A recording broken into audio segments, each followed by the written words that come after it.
with Zach Robinson. I am Steve Palazzolo. Today we're discussing the best quarterbacks in the NFL. We've gone through a few different positions. Go check those out on our YouTube page. And this is going to be stemming from the PFF 50, where 5 quarterbacks made the list, Zach. And it all starts with Tom Brady, who made he was number 2 on the PFF 50. He missed out because Aaron Donald is just too good, and we treat all positions equally. But if we didn't treat all positions equally, it'd be all about the quarterbacks at the top of the list. Brady, despite his age, has been the best quarterback in the league, especially over the last 3 years, ranked second in 2015 and then first in 2016 and 2017. How is he still getting the job done at this age? You know, you look at his game, and he's still the best at diagnosing the pre-snap. He's the best at processing coverage and dissecting what the defense is doing post-snap. And then you look at our accuracy data, he's been the most accurate quarterback in the NFL the last 2 years. So you add that combination of those 3 things, and it's amazing to see the level of play he's still being able to play at here at 41 years old. Yeah, I mean, he's a guy that's always been at the top end of the league. We know that, but especially these last couple seasons, improved play under pressure, improved play late in the down. I mean, there was a point in his career where if he had to hold the ball too long, his accuracy would wane. He's actually done a better job of it, extending plays and adding the deep ball to his repertoire. So like little nuances to his game. How difficult is it at that point in his career to actually improve in his late 30s and into his 40s? It's incredible. You look at the deep ball stuff, it's almost like the trajectory of his deep balls have changed the last couple of years. He's putting a ton of air. Obviously, they had Brandon Cooks last year to throw the deep ball, but he's always been able to find a nuance of his game and take it to the next level the next year. We've always seen him be so accurate underneath those 0 to 9 yard throws. He's the most accurate quarterback in the NFL. Those throws look like handoffs at times when he's placing those guys on that. And then the 20-yard plus stuff that you're saying, I mean, it's incredible that he's able to sustain that level, the last couple of years especially. Yeah, so Brady's the top quarterback in the NFL, number 2 on the PFF 50. The next quarterback came in at number 10 on the 50, and that was Aaron Rodgers of the Green Bay Packers.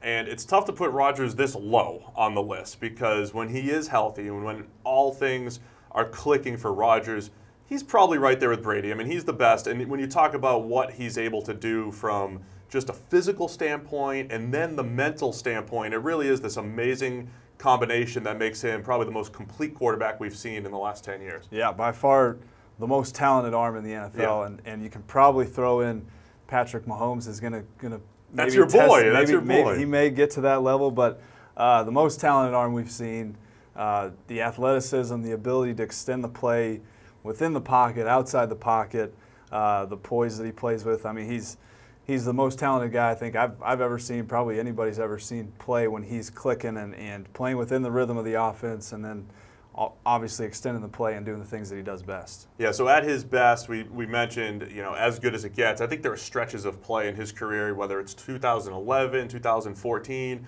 and that, stretch in 2016 where they had to run the table, and they did.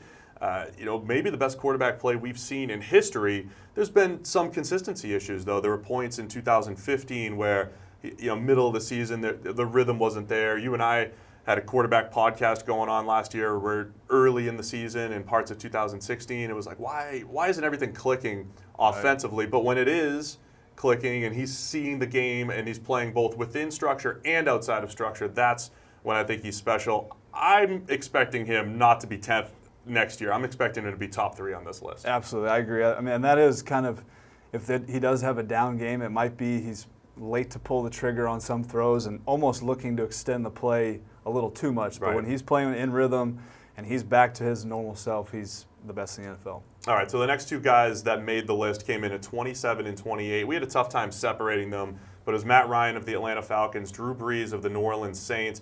We gave Matt Ryan the nod because, it's not just a one-year sample. Brees did, they both tied in our grading last year, but the previous year, Matt Ryan, MVP season, was our number 2 graded quarterback. An interesting last couple of years for Ryan because in 2015 we were saying, look, he was 7th in our PFF grading. The grades weren't, the stats weren't great.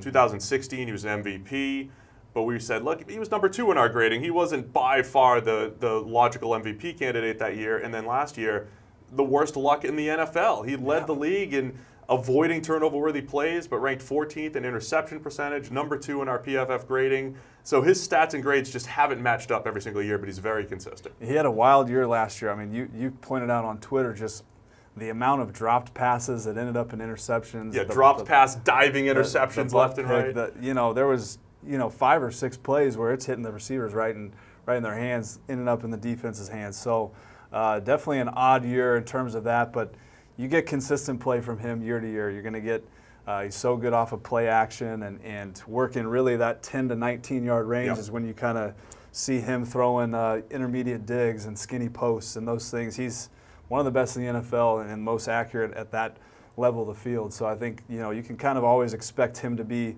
good in those areas. It's the 20-plus plays that we're kind of missing last year that he had in 2016. Yeah, I think that really sums up his last couple of years, the fluctuation with the deep ball. So if he does get back to that 2016 level, wouldn't be surprising to have MVP-type numbers again for Matt Ryan next year. And then with Drew Brees, he's really been the model of consistency too. He was the most accurate quarterback in our charting just last season, number 2 over the last couple of years, just right behind Tom Brady. And we're talking about a guy who was 4th in our grading in 2015, 7th in 2016, and then again tied for 2nd last year. How is Drew Brees still doing it? The same question I asked about Brady. How's he doing it at his age? He did a little bit different, and we saw, he played more of a distributor role last year. Yeah. He was, heavy screen game. The average depth of target, I think, was the lowest in the NFL. He doesn't miss throws. He's such a quick-minded, quick processor that he's going to find the right guy to go to, and he's going to throw it accurately, obviously, with what the data said. But the things that he's still able to do and kind of almost take a little bit of a game manager approach last year. I don't know if his arm is still at the same level as it was, say, 3-4 years ago, but they found a way to win some games last year. Alvin Kamara, all those guys that he's getting the ball out quickly and letting those guys make plays. There are some points. There have been some points in his career where it looks like, all right, maybe the arm's disappearing, because he never had a great arm to begin with, but he always made up for it with timing and accuracy. But there have been a number of throws the last couple of years where it looks like maybe he's losing it, but he always seems to be able to bounce back for it and throw the ball a little bit earlier or a little bit more accurate to get away with it. Last year was the first year he actually had some help. Everything was on his shoulders in recent years, so it was good to see having guys like Kamara making yards after the catch and actually having a defense to rely on. So even though the fantasy stats weren't there, he still can make all the throws and our most accurate thrower down the field. Yeah, he's still got everything in the bag. You always look at him as he understands throwing away from leverage maybe better than anybody in the NFL. As far as back shoulder throws, whether it's up the seam or on the sideline, has a great understanding for throwing guys open in tight windows, and he had it last year. He's had his entire career, and we'll see if he can just kind of keep building and taking this game manager and distributor type role into next season as well. All right, and then the last quarterback who made the top 50, coming in at number 34, it was Russell Wilson of the Seattle Seahawks. Just a weird season for him. I mean, his whole career, he was somehow battling some game manager labels just because the Seattle defense has always been so good, and he helps the Seattle run game quite a bit, and he had a lot of games where he only had to throw the ball 25 or 30 times, but last year it was like the first year that everything was on his shoulders, and he's creating the majority of the offense for Seattle, and the defense takes a big step back. Also an odd year for him because he generally takes good care of the ball, and even though the interception totals were low, only 22nd in the NFL at avoiding turnover-worthy plays, but he had his usual big-time throws. He was number 4 in the NFL. He makes the special throws. What are your thoughts on Wilson's game, particularly last season? Still probably the most exciting guy in terms of week-to-week what you're going to get, because you don't know what the flow of the game is going to be like with the offensive line. You don't know if he's going to be staying in rhythm of the offense and how much he's going to have to extend the play and make those big throws down the field. And it can all be going so bad for 3 quarters. We talk about this all the time. It could be going bad for 3 quarters, and somehow he's got his magic in the 4th quarter, and it makes up for everything that happened. His fourth quarter numbers were just ridiculous last season. Yeah. Like a completely different guy. So, he's exciting in that way. You just, week to week, as far as your game planning as a defensive coordinator, I'm not sure what you do to try to stop this guy, but fun guy to watch. You said put the ball in harm's way a little bit more last season. We'll see if he can kind of temper that back, adding Rashad Penny and getting the run game going may help him out a little bit there. Yeah, and then when you look at what Wilson has to do under pressure behind a bad offensive line, and sometimes he invites the pressure a little bit more than others will, but he's been under pressure over 40% of the time every year of his career. That's top 3 in the league every single year as far as pressure goes, and he's still able to have success. The key number, I think, for Wilson, when you're looking at our numbers and projecting forward, he had the number 4 grade when playing from a clean pocket, and that's the stuff that generally stays consistent. The pressure stuff can fluctuate a little bit, but Wilson, when he does have time and he doesn't invite pressure, he can make the throws that all the top guys can, and that's why he's in the top 50. Are there any guys that you're looking at, besides your boy Patrick Mahomes, that are going to be making the top 50 next year? Is Carson Wentz, was he a mirage? Are you expecting him to take that next step? Is Dak Prescott going to take that next step? Any other QBs or Big Ben still hanging around? Any of these guys that you see should be in the top 50 maybe next year? You still like Big Ben. He's still going to do his thing, especially the last stretch of last season. I mean, when he's really started clicking with the offense. After he threatens retirement, he generally finds his way. Right. But I look at Big Ben. Another guy that I thought played really well in the playoff game for him was Jared Goff. I think he's going to keep taking the next steps, physically just kind of growing into that role. And obviously he's got Sean McVay dialing up plays. So he's going to have success that way. I think Carson Wentz, his ability to throw the ball just pure accurately and in tight coverage. We saw he was the most accurate quarterback in tight coverage.